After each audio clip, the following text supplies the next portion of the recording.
Hello, Algebra 1. First of all, if it looks like I'm in my casual summer attire, it's because I am. I'm trying to get a head start on making these for the school year. As you can see here, we're starting Unit 1, Lesson 2. We're going to be looking at different data representations.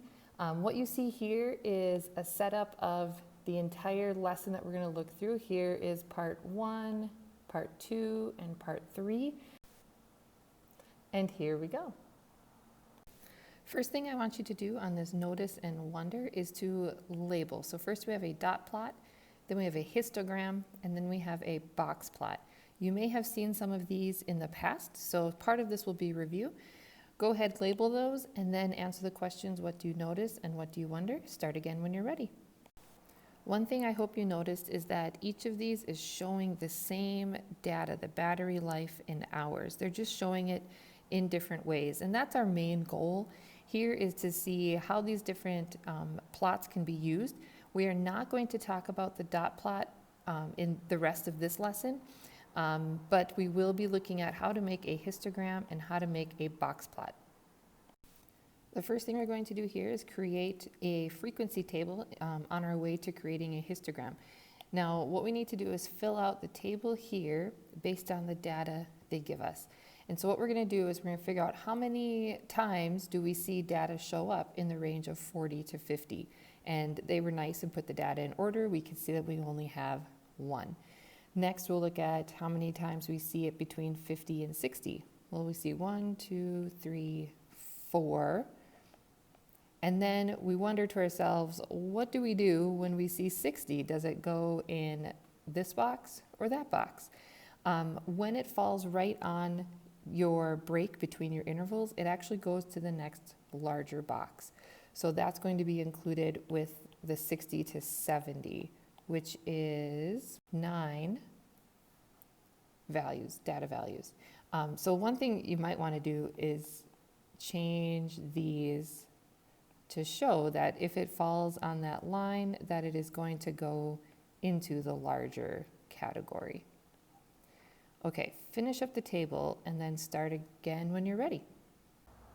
Okay, so now we're going to use the data we collected here in our frequency table to complete the histogram down here.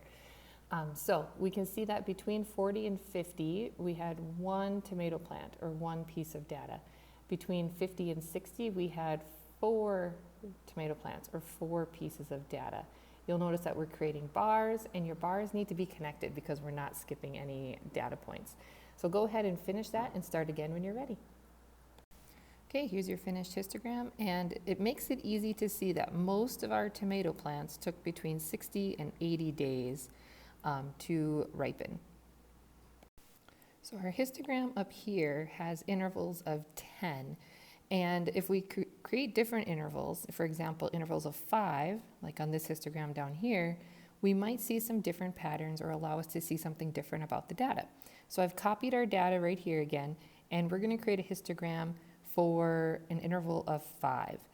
And so we'll start out, our first data piece is 47. So that's going to go right here, that there's one piece of data between 45 and 50. We have 2 data pieces between 50 and 55, because remember, if it falls right on the interval, it goes up to the bigger one. So there's going to be 2 between 55 and 60. So keep going and finish your histogram and start again when you're ready. Okay, your histogram should look like this, so double check yours and make corrections if you need. When we make the interval narrower, or 5, it allows us to narrow down what is the most common ripening interval for tomatoes. And so we'll see that 75 to 80 days seems to be very common, and also next common would be 65 to 70 days. For some reason, there's not many in this interval from 70 to 75. So that's kind of interesting, something that you cannot see when you have bigger intervals, like up top. So either way can be beneficial. It's just what you want to see from the data. Now on to activity 3. We are going to create a box plot for our tomato plant data. So I've copied the data over, it's right here. There are 30 data points, and that's going to be important here because when we're finding the numbers to fill in this box, we are going to be looking at the specific data point. So there's 30 data points. First thing we're going to do is find the median. And the median means the middle data point. Now 30 is an even number, so we're not going to have a middle data point. But if I draw this line right here, it would split our data in half. Now it's all in order already, so that's helpful. So I split the data in half. So these two numbers are in the middle. And if it's an even number of data points, there is no specific middle number. We actually take the mean, or the average, of those two middle numbers. And so the mean of 70 and 72 would be 71. If there was an odd number of data points, you would just find the middle number and use that as your median. In number 2, we're going to find the median of the least 15 values. So that means the first half of the data. And we're going to call that the first quartile. So I have my first half of my data. I have my line here splitting it in half. So there's 15 data points in the first half of the data. So the middle number is going to be the 8th data point. It should be that one right there. So your quartile 1 is 62. We're going to do the same thing to find quartile 3. And it should be that one right there. And you can double check and count that there's the same number of data points on either side of that number. So we have our quartile 1 and quartile 3, and then we need our minimum and our maximum. Those are pretty easy. So what we've done is we found 5 numbers here. This is called the 5-number summary. I want you to underline that in your book. And we can use that to create our box plot. So to create your box plot, you're essentially using a number line here. And I put a dash at each of my 5 numbers in my 5-number summary. And then we will use that to create our box plot. You can do it right on the number line, or you could do it slightly above the number line. It doesn't matter. But once you do that, you create the whiskers on the end. You might have heard box and whisker plot. And then you create a box with the other 3 dashes. And so there we go. What you have here is your minimum, your maximum, your median in the middle, and then quartile 1 and quartile 3. And we've essentially split the data into fourths.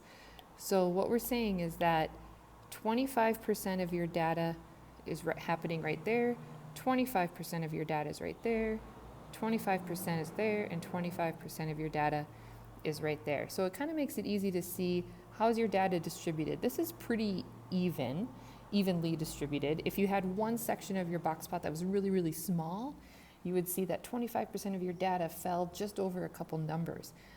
So that would be a little more squished together. So it's one way to interpret your data. So you can see here that we mainly talked about histograms and box plots in this lesson. We created some histograms, saw the difference in what happened when we changed the interval, and then we made a box plot right there.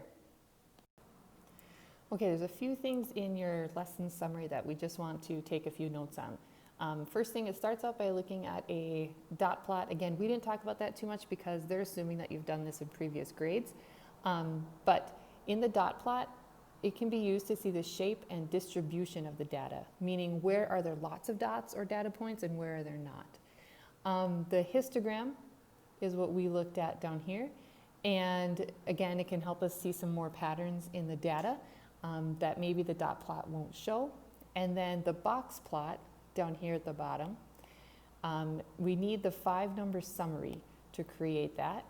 That was your median, your first quartile, third quartile, and maximum and minimum. And the box plot can help us see how spread out the data is. Where is the data really clumped together, or where is it spread out?